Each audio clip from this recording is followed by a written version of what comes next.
تحية مسائية للحضور الكريم، وشكرا لإخواننا ورفاقنا في تقدم الاشتراكية على هذه الدعوة. أنا بالنسبة لي واخا كاين أسئلة جديدة طرحت نحاول نتفاعل معها، ولكن كان بالنسبة لي الحديث في الموضوع هو عالم الشغل والتحولات ديالو وكذلك العمل النقابي. قبل أن ندخل للعمل النقابي، هذا عالم الشغل ما هي التحولات الكبرى؟ بطبيعة الحال تكلم الأخ سهيل على الثورة الصناعية ونشأة الطبقة العاملة والنقابات مع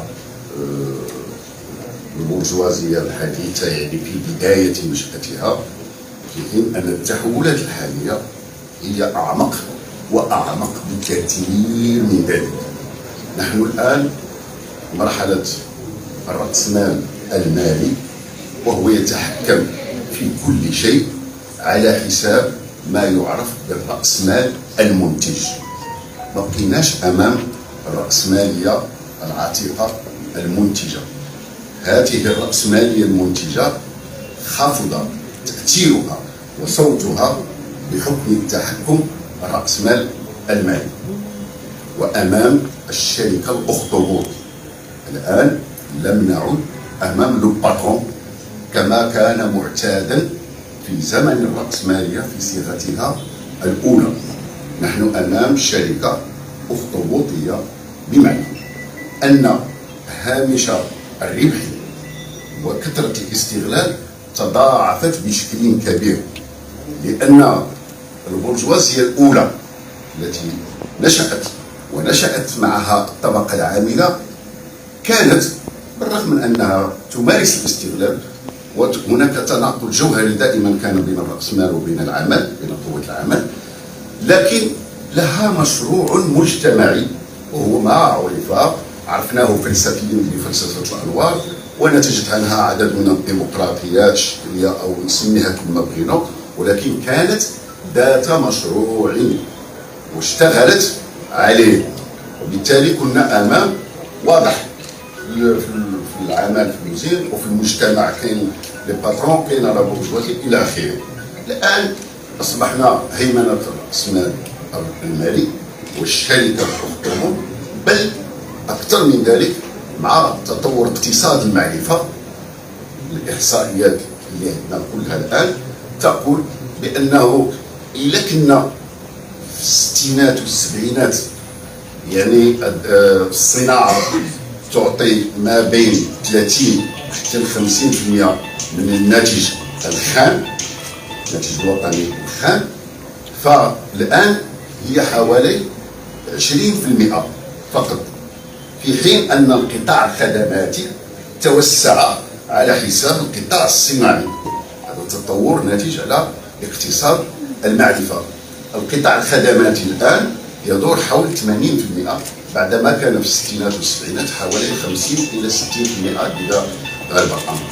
إذا هذه العوامل كلها هذه التحولات اللي مست عالم الشغل، أننا ما بقيناش أمام باترون بل أمام شركة أخطبوط، وما بقيناش أمام كما كنا بواحد السيمينار انترناسيونال مع عدد من رفاقنا النقابيين الأوروبيين على واحد السيد، يعني قبل كان صراع ديال ان باترون افيك دي سينديكاليست كلير، يعني فاس فاس، فكان الصراع قوي ولكن ينتج اتفاقات حقيقيه، بمعنى ان كنا نعيش الواقع. الان نجد انفسنا لا نعرف الباترون. يمكنش دابا تعرف ملتي ناسيونال وهذه الشركه الاخطبوط من هو المالك او من هو المساهم الى اخره. ولينا امام خبراء، امام الديريكتور دو سوتيما بخبرة الى اخره، وحتى لو وصلتي للاتفاق يمكن بعصاص يحيى هذاك السيد اللي اتفقتي معاه تجي الاسبوع الاخر وما تلقاش، قلت نوا اعفيه من مهامه، وليتي عاوتاني خصك تعاود ازيرو. هادشي عشناه. يعني هاد التطورات كلها اللي جعلات المقاوله ماشي بالشكل القديم ولكن بهذا الشكل الجديد اللي تكلمت عليه، جعلت انها تتعامل مع الزمن كحاضر، ومع الوقت الآن فقدت ما تحدثت عنه كمشروع كاستراتيجية كعمل إلى آخره. وبالتالي من تكثيف الهامش ديال الربح، بمعنى أن الضغط من أجل الربح، وكذلك الضغط من أجل تقليص الأجور بطبيعة الحال. من نتائج ذلك الكبيرة هي ما نلاحظه الآن، يعني الثروة تزداد بشكل كبير، يعني بمعنى أن البينيفيس إنوف، ولكن في المقابل لا يعالج لا مشكل البطالة ولا مشكل الفقر ولا الجوع وهذا بإحصائيات يعني كبيرة ما كاينش الوقت لا يكفي يعني باش نقدمها. ولكن كان هاد ساعد على ذلك العالم الافتراضي والنوفيل تكنولوجي اللي صبحت هذا ما تحدثنا عنه الرأس مال المالي المتحكم الآن سياسيا واقتصاديا وعسكريا وحتى في الميديكال اللي كناخذوا الى اخره. والسي الوردي راه عنده هذا الملف بشكل كبير، ان التحكم حتى في الصحه ديالنا من طرف راس مال المالي في هذا العالم زاد عونه هذا العالم الافتراضي باشاره بوطون كيمكن انها من الصين يعني تزيد الاسهم او تنقصها في لابورس دو نيويورك مثلا الى اخره. بمعنى ان العالم الافتراضي والنيوفيل تكنولوجي زادوا في خدمتهم، ما يقدمون لنا الخدمه، لا نفي ان لا العلماء ولا هذا الشيء كامل في واحد المصلحه ديال الانسان في التواصل، ولكن من يستعمله بكثره هو الراس مال المالي، لانه يتحكم حتى في هذه لي ريزو بطبيعه الحال. وكلكم عارفين هذا المنطق ديال الراس مال المالي اللي قلت الان هو يتماشى مع المنطق المضارباتي، يعني ولا الربح اكثر.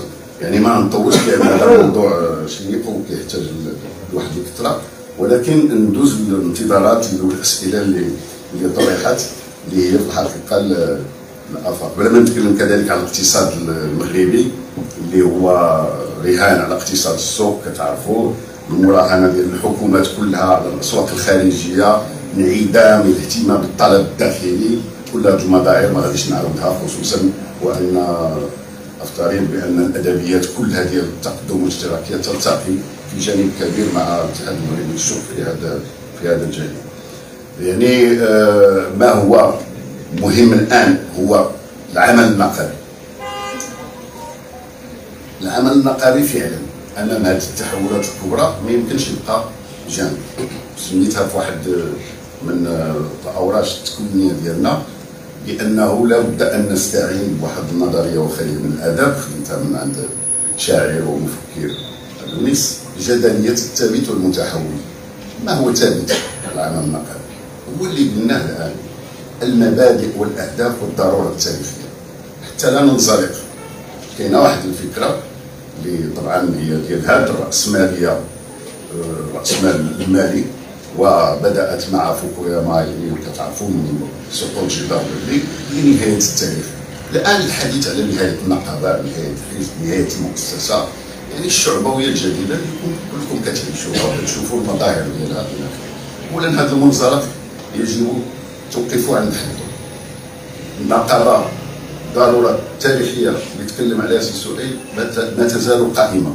اذا هذا الثابت، المبادئ التي تكلمنا عنها منذ نشأة الاتحاد المغربي للشغل هي وحدة العمل النقابي والاستقلالية عن كذا وكذا وكذا والديمقراطية الداخلية، هي مبادئ ثابتة. القيم كاينة كذلك قيم اللي يجب الدفاع عليها، لا ننزلق وراء هذا الثوابت. ولكن المتحول هو ما يقع أمامنا. أشكال التنظيم بطبيعة الحال ما يمكنش الآن لا كونسونطراسيون دو لا كلاس اوفريير ني بلي بريزونت مينتون. نعم، امثله كثيره، يعني لا كونسونطراسيون اللي كانت عندنا المناجم الكبرى، لي زاتولي الكبار الى في الدار البيضاء مثلا كان عندنا اتولي في الشركات الحاديه يصل الى 1000. الان الى وصلوا ل 50 ولا 20 لا باس بهم، وكاينه لا سوتريتونس اللي تكلم عليها الاخ سهيل الى اخره. اذا اشكال جديده كان الزعيم النقابي كيصفر كيتجمعوا، الان لا، ما يمكنش. اذا هذه هي التحولات الكبيره اللي كتفرض علينا اشكال جديده في التنظيم. هذا المساله الجوهريه الاولى. ثانيا لا ديموغرافي ابوك شونجي. الديموغرافيا ديال العمل ديال العمال والطبقه العامله ماشي هي كيف كانت. عطينا احصائيات مؤخرا لقينا انه القطاع اللي كنعرفوا مزيان، وطبعا هذا وارد حتى في القطاعات الاخرى، الان كيدخلوا تكنيسيان اللي هي بعض الشيء في هذه المؤسسات العموميه اللي كنعرفوها وازنه، وبما فيها حتى المؤسسات الاخرى الجديده كلها رونو بيجو باك بليس دو اخر. زعما هذا راه هو ادنى ما كاين في العمل عندنا المنظم بطبيعه الحال، المهيكل، هذه الشركات اللي كنديروا عليها اللي هي العمل ديالنا اختصاصنا كنقابه. اذا من باك بليس دو ماشي هي الوبريي اللي كان عندك الى اخره. دونك هذه ثقافه جديده، هذه ديموغرافيه جديده، يجب التعامل معها بوسائلها، وبالتالي من هنا ضروره التكوين والتكوين المستمر ورفع هذا التكوين. بطبيعه الحال حنا عندنا الاطر ديالنا، عندنا دائره التكوين، كاين المراكز الى اخره، ولكن في نفس الوقت عندنا شراكه كبيره اللي كانت دائما مع مركز الدراسات. عزيز بلال نعطي مثال بسيط، اللي كنتحدوا على الثقافه النقابيه بالنسبه لنا في الاتحاد المغربي للشغل، كطرح جدليه اخرى بين النضال، اي الوسائل النضال الى اخره، وبين المفاوضه الجماعيه. حنا كنا دائما كنفضلوا المفاوضه الجماعيه، وهذه ثقافه. لانه علاش كدير الاضراب؟ لان ما تفاوضش معك جماعي.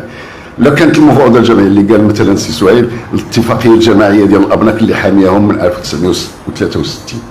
اذا لماذا كيكون الانسداد امام المفاوضه؟ عاد كيؤدي للنزاع، وهذا فيه ثقافتنا النقابيه ما ننساوش.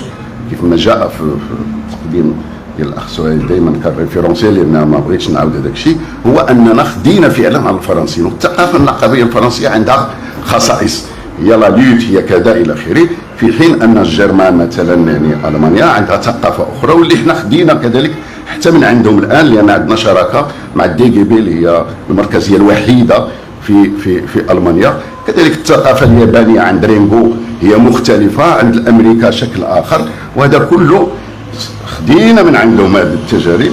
للاسف لا يتسع الوقت لاعرض كل هذه المنافع الوارده عندنا في التجربه ديالنا، وبالتالي هذه الجدليه اللي كنتكلموا عليها ديال النضال والمفاوضه هي دقيقه جدا، ولكن تحتاج الى تكوين عالي.